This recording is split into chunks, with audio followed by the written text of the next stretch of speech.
మస్తానరావు గారు, బీరం మస్తానరావు గారు పేరే ఫైనలైజ్ కావచ్చు. ఎందుకంటే ఆయన స్విచ్ ఓవర్ అండి. మోపిదేవి గారు ఆయన డిజింక్యులేషన్ దృష్ట్యా ఆయనేమి ఫ్రేలో లేరు. కానీ ఏంటంటే ఇక్కడ మళ్ళీ మనకు పారాచూట్ వచ్చే అవకాశం ఉంది.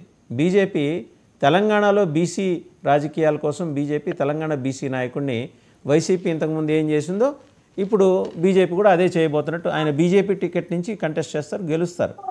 ఆబ్వియస్గా వైసీపీ కూడా సపోర్ట్ చేస్తుంది, అనుమానం ఏం లేదు అందులో.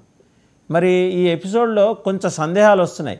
జనసేనకి ఎత్తిపెట్టే కార్యక్రమాలు ఏవో వెనకాల నుంచి నడుస్తున్నాయట. ఆ ఢిల్లీ నుంచి నడుస్తున్నాయా, మన కరకట్ట నుంచి నడుస్తున్నాయో నాకైతే తెలియదు. మీకు ఏమైనా తెలిస్తే చెప్పండి. గుడ్ మార్నింగ్ అండి ప్యానల్ పెద్దలకు, అదేవిధంగా 99 నిమిషాలు మీకు. అంటే ఇప్పుడు బీజేపీ సంబంధించి రాజ్యసభ సభ్యులకు సంబంధించిన మీరు వేసిన ప్రశ్న ఏదైతే ఉందో, రాజ్యసభ సభ్యులుగా ఇప్పుడు అంటే ఇది ఒక కొత్త పంద. జనరల్ గా పార్టీ ఫిరాయింపులు కాకుండా గతంలో మనం చూసినట్టయితే వైఎస్ఆర్సీపీకి సంబంధించి శాసన మండలిలో బిల్లులు పాస్ అవడానికి ఏ విధంగా అయితే పోతుల సునీత గారిని, డొక్కా మాణిక్య గారిని తీసుకొచ్చి వాళ్ళు రాజీనామా చేసిన తర్వాత వాళ్ళకే ఇచ్చారు. అదేవిధంగా ఇప్పుడు తెలుగుదేశం పార్టీ ఇదే పద్ధతి అవలంబించినట్టుగా కనిపిస్తుంది. దానిలో బీజేపీ కూడా భాగస్వామిగా ఉన్నట్టుగా ఇప్పుడు వస్తున్న వార్తలను చూస్తే అర్థమవుతాం.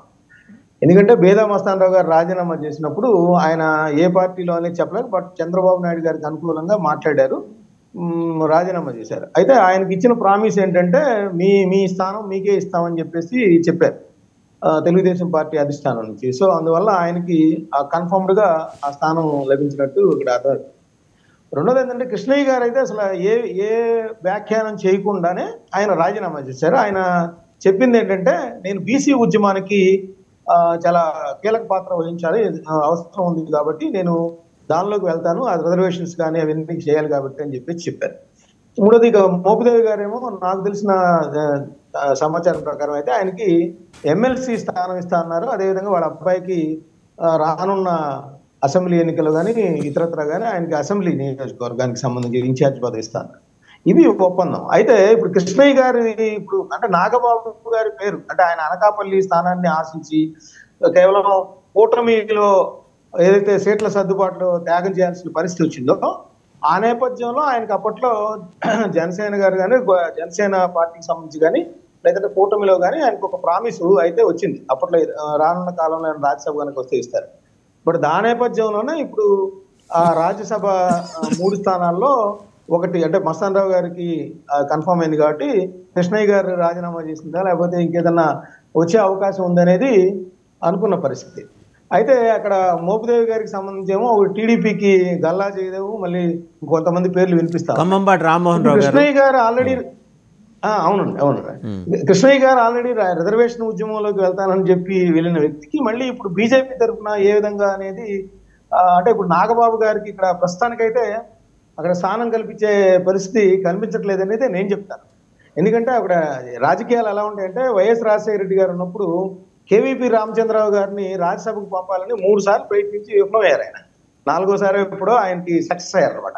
సో రాజకీయాలు పరిస్థితిలో ఉంటుండే ఎవరు త్యాగం చేశారనేది పక్కెళ్ళిపోయింది. అప్పటికి అది అంటే ఆ ఎన్నికల సందర్భంగా 2024 జూన్ ఎన్నికల సందర్భంగా నాగబాబు గారు ప్రామిస్ చేసి ఉండొచ్చు. బట్ జనసేనకి సంబంధించి మళ్ళీ త్యాగం అంటే వాళ్ళు ఎప్పుడు త్యాగం చేసే పార్టీగా నిలిచిపోతుంది అనేది మనం ఇక్కడ చెప్పవచ్చు.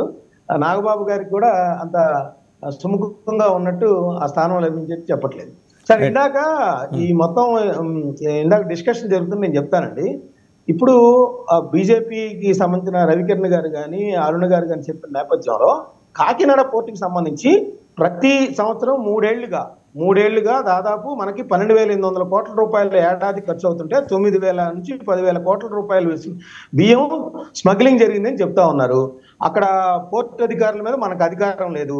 అదేవిధంగా పీడీఎఫ్ బియ్యాన్ని విదేశాలకు తరలించే విషయంలో పటిష్టమైన చట్టాలు లేవు. అదేవిధంగా ఇక్కడ చూస్తే గ్రీన్ ఛానల్ అని చెప్పారు నాదెండ్ల మనోహర్ గారు. అసలు ఆ గ్రీన్ ఛానల్లో ఉన్న పాత్రదారులు ఎవరు? అప్పుడు అక్కడి నుంచి శ్రీకాకుళం నుంచి నెల్లూరు, లేకపోతే రాయలసీమ నుంచి, లేకపోతే పక్క తెలంగాణ రాష్ట్రం నుంచి ఇక్కడికి వస్తా ఉంటే అప్పుడు ఆ అధికారులందరూ ఎవరు పాత్ర పోషించారు? పోర్టు అధికారులు ఎవరు భాగస్వాములు అయ్యారు? ఎన్ని వేల కోట్ల రూపాయలు వాళ్ళ అకౌంట్ లో మనీ లాండరింగ్ గా ఎక్కడికెక్కడికి వెళ్ళింది? ఈ విషయాలన్నీ చేయాలంటే రాష్ట్ర ప్రభుత్వానికి ఉన్న సామర్థ్యం సరిపోదు. చట్టాల పరంగా కానీ, అంతర్జాతీయ న్యాయస్థానాల పరంగా కేసులు ఎదుర్కోవాలన్నా కానీ, లేదంటే వాళ్ళకి విదేశీ నౌకలకి సీజ్ చేయాలన్నా మనకేటువంటి అధికారాలు లేవు. అట్లాంటప్పుడు సిబిఐకి మొత్తం వ్యవహారాన్ని ఇవ్వాల్సిన అవసరం ఉంది. ఎందుకంటే పవన్ కళ్యాణ్ గారు 3 రోజులు అవుతా ఉంది సీజ్ చేయమని చెప్పేసి.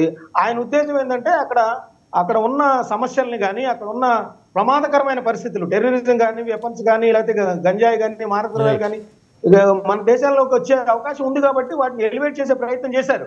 అంతేగాని ఆయన పబ్లిసిటీ కోసమో ఇంకో దానికోసమో నాకైతే కనపడలేదు. అయితే అక్కడ వాళ్ళకి అధికారాలు లేనప్పుడు, అక్కడ అధికారాలు లేనప్పుడు ఒక్క నిమిషం అండి, ఆయన కంప్లీట్ చేయనండి. సుజాత గారు ఆయన మాట్లాడండి. అదేనండి, అదే చెప్తున్నాను. ఆయన అధికారాలు మన దేశానికి సంబంధించిందే. ఎన్డీఏ ప్రభుత్వంలోనే భాగస్వాములు పవన్ కళ్యాణ్ గారు, టీడీపీ గారు. రైట్, ఆయన మాట్లాడండి. Don't interrupt please. ఆయన మాట్లాడి లెట్ హిమ్ కంప్లీట్. అట్లాగే నేను అనేది ఏంటంటే అక్కడ కొన్ని అధికారాలు కేంద్ర రాష్ట్రాలకు సంబంధించిన టచ్ చేయలేని విధంగా ఉన్నాయి. కోర్టు అధికారులను ఎవరు పడితే వాళ్ళకి చేయకూడదు. మ్యాజిస్టేరియల్ పవర్స్ ఉన్న వాళ్ళు మాత్రమే వెళ్ళాలండి అక్కడికి. అన్ని ఉన్నాయి, ప్రాబ్లమ్స్ ఉన్నాయి అక్కడ. సో ఆ సంబంధంగా అవి ఇప్పుడు గంగవరం పోర్టులో కానీ వేరే పోర్టులో కానీ కాకుండా కాకినాడనే ఎందుకు చేసుకున్నారంటే ఆయనకు వివరణ ఇచ్చారు. ఇక్కడ కేవీ రావు గారిని హింసించి అరవిందోకి ఎలా కట్టబెట్టారనే విషయం కూడా తీవ్రమైన ఆరోపణలు చేశారు.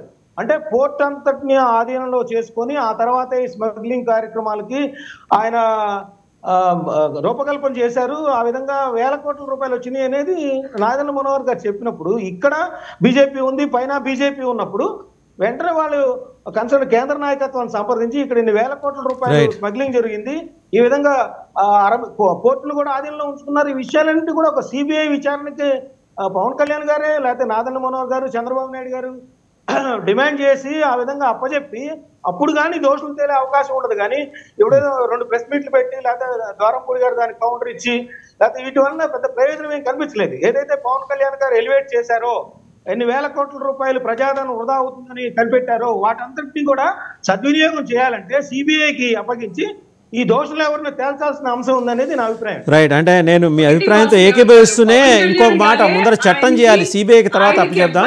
సరే, రవికిరణ్ గారి దగ్గరికి వెళ్దాం. సుజాత గారు ఒక్క నిమిషం, రవికిరణ్ గారి దగ్గర. రవికిరణ్ గారు, సిబిఐ ప్రస్తావన, సిఐడిల ప్రస్తావన ఇవన్నీ వచ్చాయి కాబట్టి ఒక్క నిమిషం అండి, సుజాత గారిని మ్యూట్ చేయండి. సార్ రవికిరణ్ గారు, సిబిఐ